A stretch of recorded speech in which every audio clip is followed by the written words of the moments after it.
Yo, what's going on, guys? Welcome back to a very special episode of Easy Buckets. How are you guys doing today? Hope you're having a fantastic day so far. In today's video, I got something that I guarantee you guys are going to love, especially if you're a big Lakers fan.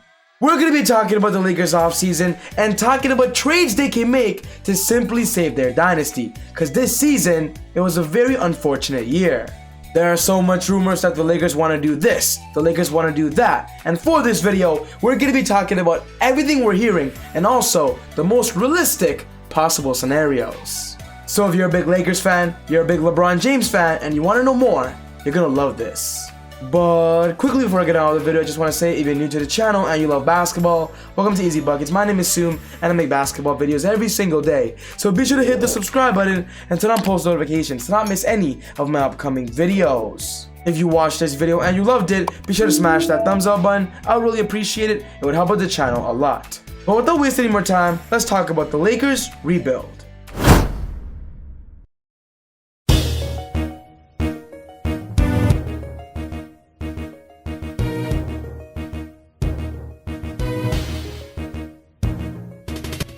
As of right now, we are hearing so much rumors about the Lakers and how they're going to be working on a lot of trades this offseason. After losing this year in the first round of the playoffs, Laker fans have been very disappointed. It was very sad to see them lose so early because at the beginning of the season, everybody thought the Lakers would be championship favorites and we all just wanted to see them defend their championship. Of course, I am going to say this, a big reason why the Lakers lost was because of how many injuries they got hit with. But despite them losing, Frank Vogel, LeBron James, and Rob Pelinka say they're going to make a lot of moves regardless. And for today's video, I've got a lot of trade scenarios I want to focus on.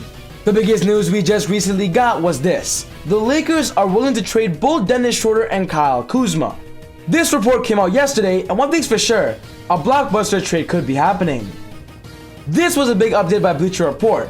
Update: Lakers plan on trading Dennis Schroder via a sign and trade, which means they're gonna sign Dennis Schroder and then trade him because they feel he's not gonna be a part of their future.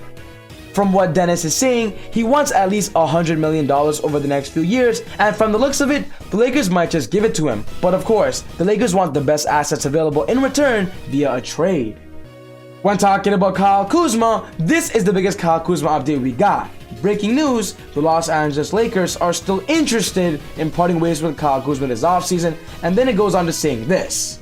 Los Angeles continues to gouge rival teams' interest in Kuzma, although Schroder does carry a higher trade value around the NBA. For this video, I'm going to be talking about 5 trades that I believe could happen this offseason that could help the Lakers. Of course, they're going to be surrounding Dennis Schroder and Kyle Kuzma. So if you're a big-time Lakers fan, you have to understand that these two are the Lakers' best trading asset, and as we speak, they're already making phone calls. The first trade on this list is the Lakers trading with the New Orleans Pelicans and the Lakers going for a small upgrade. This trade is pretty straightforward and simple. It's the Lakers offering up Dennis Schroder, their 22nd overall pick in this year's NBA draft, in exchange for Eric Bledsoe and the Pelicans' 10th overall pick. I believe this is a great upgrade for both teams. On the Lakers' perspective, getting Eric Bledsoe, who has a similar playing style to Dennis Schroder. I do believe Bledsoe's more established, has more experience in the NBA, and with Bledsoe coming off bad seasons with the Pelicans, I do believe he wants a new opportunity. And maybe going to a new team might revamp Bledsoe's career. Of course, getting a top 10 pick in the NBA draft will be great for the Lakers, as for one, they still have a championship contender, but two, if they're going to make other trades and trade with their young players of Kuzma and maybe THT, getting a top 10 pick in this year's draft could be a potential stepping stone in their future while they're competitive. On the Pelicans' perspective, I do believe Dennis Schroder is better than Bledsoe right now as we speak, but on the Lakers' perspective, getting Bledsoe to kind of restart his career, I do believe it'll be great, as they might be getting a better Bledsoe than we've recently seen. The Pelicans are going to make moves this offseason, and so are the Lakers, and this is a simple 2-for-2 trade. The next team on this list is talking about the Chicago Bulls, and as we speak, Dennis Schroder is being heavily linked there. The Bulls just came off a bad season, they didn't even make the playoffs, and from what we are hearing, the Bulls are going to kind of go on a mini rebuild mode. And with the Bulls having a lot of interest in Dennis, but not having the cap space to actually give him a good contract, a sign and trade could be very possible. If the Lakers can offer up Dennis Schroder, Kyle Kuzma, Kentavious Caldwell-Pope, and their first-round pick this year, I believe they could possibly get Zach LaVine in return. I believe this is one of the best scenarios for the Lakers. Zach LaVine is one of the most popular stars in the NBA right now, and with so many NBA fans out there saying he should join LeBron James and Anthony Davis and build a new super team this offseason with Dennis Schroder's contract, it could be possible. On the Bulls' perspective, they'll be getting a lot of good depth if they lose their starting shooting guard. They'll be getting Dennis to run the point guard. They'll have Kyle Kuzma, a young star in the NBA, and of course getting KCP to bring that veteran leadership would also be great as well. On the Lakers' perspective, LeBron and AD to run that front court, and of course having Zach LaVine to be a scoring punch, I do believe the Lakers' offense would be tremendous. The next trade on this list is talking about the Dallas Mavericks giving the Lakers a lot of good quality depth.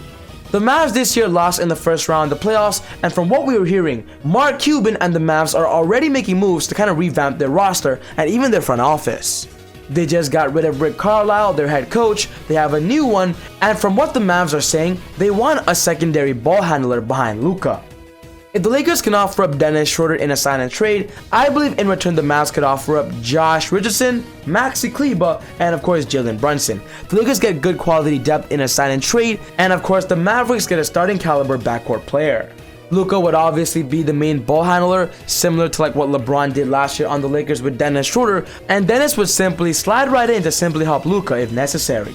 On the Lakers' perspective, they already have superstars of LeBron and Anthony Davis, so getting good quality depth on the offensive end and the defensive end, this trade makes a lot of sense, as Josh is one of the best young defenders in the league, and 2, Brunson and Maxi Kleber are great role players. This is one of my favorite under-the-radar trades.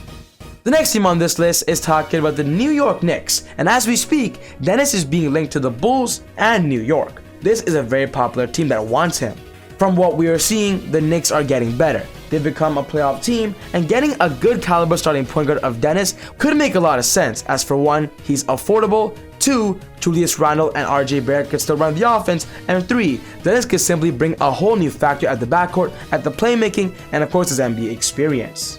If the Lakers can offer up Dennis Schroder in exchange for Derrick Rose, Reggie Bullock, and the Knicks' first-round pick in 2023, I believe this is a great trade for the Lakers and the Knicks. As for 1, the Knicks get a younger point guard than Derrick Rose that could simply prove more, and 2, the Lakers get good quality depth as a shooter from Reggie, but of course a 6-man point guard of D Rose. Because right now, Derrick Rose is one of the best 6-mans in the NBA. I like this trade when it comes to good quality depth. A lot of players still value Derrick Rose as a star off the bench, and this trade gives them a mini big 3.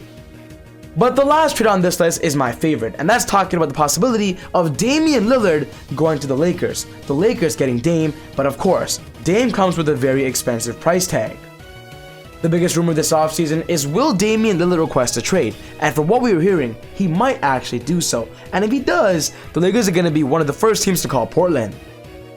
If the Lakers can offer up Dennis Schroder, Kyle Kuzma, Kentavious Caldwell-Pope, Montrezl Harrell, and 3 future first-round draft picks in exchange for Damian Lillard, I believe this is the only trade possible that could land Dame Dollar. And of course, the Portland Trail Blazers have to respect it and like it. In my personal opinion, as a big Lakers fan, I would love to see LeBron James, Damian Lillard, and Anthony Davis on one team. I believe this team will beat the Brooklyn Nets, I believe this team will beat the Warriors, and simply even beat the Phoenix Suns, or whoever is competitive next year. This team is a superstar dynasty.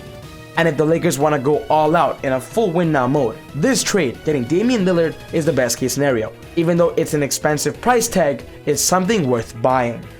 So yes guys, this wraps up my video for today, talking about the Lakers and some off-season trades they should make to make their team better and save their dynasty. What's most important to me is I want to know your thoughts. Which of these trades do you believe is your favorite and the most likely? Or do you believe there's another trade you believe they should make? Put your thoughts down in the comments below. But other than that, take it easy, God bless, and I'll see you all next time on Easy Buckets. Woo!